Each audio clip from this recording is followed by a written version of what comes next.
안녕하세요. 소비자 행동 분석 파이널 프로젝트 11조 발표를 시작하겠습니다. 저는 발표를 맡게 된 경영학부 1학번 윤수인이고 그 외 저희 조원들은 13학번 이수진, 14학번 당티사오마이, 1호학번 박민정으로 구성되어 있습니다. 저희는 해시태그 먹스타그램이라는 제목을 붙여보게 되었는데요. 무슨 내용인지 궁금하시지 않나요? 목차를 보면서 간단히 소개해드리겠습니다. 목차는 1번 Experience, 2번 Theory, 3번 Implications로 구성되어 있는데요. 1번 Experience에서는 일상생활 경험에서 만날 수 있는 우리에게 익숙한 플랫폼과 그 플랫폼 속의 독특한 소비자들을 소개할 것입니다. 그 다음 2번에서는 앞서 말한 소비자들이 어떤 행동을 하고 왜 그렇게 행동하는지에 대해 저희가 조사하고 추측했던 것들을 말씀드릴 것입니다. 마지막 3번 Implications에서는 앞서 2번에서 조사했던 것들을 바탕으로 기업들이 어떻게 마케팅에 적용을 해야 할지 예시와 함께 보여드리겠습니다. 여러분들 SNS 많이 쓰고 계시죠? 저도 하루에 한 번 이상 페이스북 타임라인을 구경하고 연예인들 인스타그램을 방문하여 사진을 구경하기도 합니다. 사람들은 SNS에 일상을 올리기도 하고 그와 함께 이런 식으로 사진을 올리기도 합니다. 두 사진 다 SNS를 사용하시는 분들에게는 아주 익숙한 느낌의 타임라인이죠. 그렇다면 실제로 우리 일상에서 SNS를 사용하는 사람들은 얼마나 될까요? 2013년에는 31.3%, 2014년에는 39.9%로 증가율이 8.6%나 됐고 지금은 더 증가했을 것으로 예상됩니다. 모임에 나가면 무리의 3명 중에 1명은 SNS를 사용하고 있는 셈이니 생각보다 굉장히 많은 사람들이 SNS를 사용하고 있는 거죠. 성별로 나누어 보면 SNS는 남녀 구분 없이 거의 비슷하게 사용하고 있는 것으로 보입니다. 연령대별로 살펴보면 20대가 2013년엔 69.3%, 2014년엔 74.4%로 가장 높은 수치를 보이고 있습니다. SNS를 이용하는 사람들을 우리는 어떻게 생각해야 할까요? 아리스토텔레스가 말한 인간은 사회적 동물이다를 떠올려보면 이해가 쉬울 것 같습니다. 이 말은 즉 인간이 개인으로서 존재하고 있어도 그 개인이 유일적으로 존재하고 있는 것이 아니라 끊임없이 타인과의 관계하에 존재하고 있다는 것을 말하는데요. 즉 SNS와 같은 매개체를 통해 다른 사람과의 상호작용하에 살아가는 존재가 바로 인간이라는 것입니다. 가령 사람들이 이렇게 음식 사진을 찍어서 SNS에 업데이트한다면 그 게시물의 좋아요 수, 리트윗 또는 공유 수, 댓글 수가 자신에 대한 사람들의 인정이라고 생각하고 팔로우 수가 늘어날수록 관심과 애정을 받고 있다는 생각을 하게 되는 것입니다. 오늘도 SNS에서는 여러 글들이 업데이트되고 있지만 저희 조는 그 중에서도 음식 사진을 올리는 사람들에 대해 얘기해 보려고 합니다. 결론부터 말씀드리자면 저희가 발견해낸 이론은 SNS에 음식 사진을 올리는 사람들은 시각적 요소를 중요시할 것이다 인데요. 왜 하필 음식 사진인지에 대해서 지금 설명드리겠습니다. 여러분은 음식을 떠올리면 어떤 생각이 드시나요?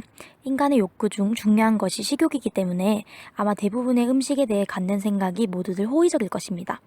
따라서 저희는 SNS에 올라오는 사진들 중에서 음식 사진은 비교적 대중들의 관심과 호감을 충분히 끌 수 있을 것이라고 예상하게 되었습니다. 인스타그램에서는 편리한 검색 기능이 있는데요.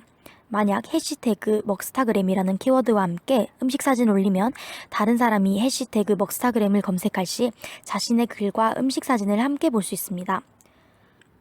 먹스타그램은 사람들이 많이 검색하는 해시태그 중 하나로 팔로워 외에도 많은 사람들의 상호작용과 관심을 받을 수 있게 되죠. 그렇다면 다른 사진들보다도 특히 음식 사진을 올리는 것이 더 많은 사람들에게 주목을 받을 수 있지 않을까요? 하지만 하루에도 수백만 장의 사진이 올라오는 SNS에서 평범한 음식 사진으로는 주목받을 수 없다는 것을 사람들은 잘 알고 있습니다. 그런 사람들에게 필요한 것은 바로 관심을 끌 수 있는 소품이나 디자인, 사진을 잘 나올 수 있게 하는 비법, 이 모든 것을 정리하자면 바로 시각적 요소가 아닐까요? 사진 속의 음식이 좀 더 예쁘거나 또는 낯설고 독특하다면 또는 누구도 지나칠 수가 없겠죠. 그래서 저희는 음식 사진을 올리는 사람들은 이러한 시각적 요소를 중요시한다고 생각하게 된 것입니다. 다음은 이 이론을 바탕으로 기업에서는 이 소비자들을 위해 어떤 마케팅 전략을 사용해야 하는지 알아보도록 합시다. 먼저 가장 중요한 것은 역시 시각적 요소를 중요하게 여겨야 한다는 것입니다. 가게에 들어서면 음식보다도 먼저 만나게 되는 것이 바로 매장 디자인이죠.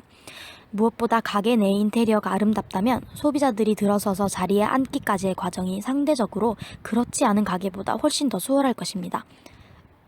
또한 사람들은 SNS에 음식 사진을 올리기도 하지만 가게의 분위기가 좋다면 그 사진을 올리기도 하기 때문입니다. 그렇다면 그 후에 가게 홍보 효과는 자연스럽게 따라오지 않을까요? 또한 소비자들로 하여금 남들과 다른 경험을 하게 하여 그것을 SNS에 올리는 것까지 이어질 수 있도록 하는 차별화된 전략이 필요합니다. 고객마다 다른 경험을 제공함으로써 같은 곳을 방문하더라도 다른 것을 공유할 수 있도록 해주는 것도 하나의 마케팅 전략이 될 수 있다는 것인데요. 예를 들어 통영을 방문한 사람들의 SNS에서 빠지지 않고 올라오는 것 중 하나가 바로 쌍욕 라떼입니다. 사진을 보시면 정성스레 라떼 위에 적혀있는 욕을 보실 수가 있어요.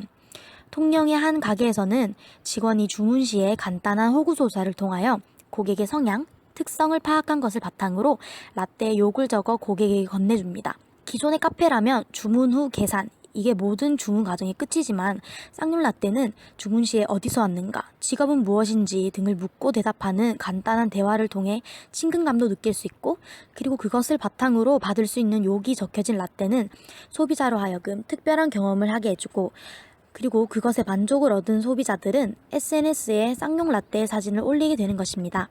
마케터들은 음식 사진을 올리는 사람들을 위해 푸드 플레이팅에도 신경을 써야 한다는 사실을 알 수 있습니다. 사람들은 SNS에 올리기 위해서 비주얼적인 측면에 초점을 맞추기 때문이죠.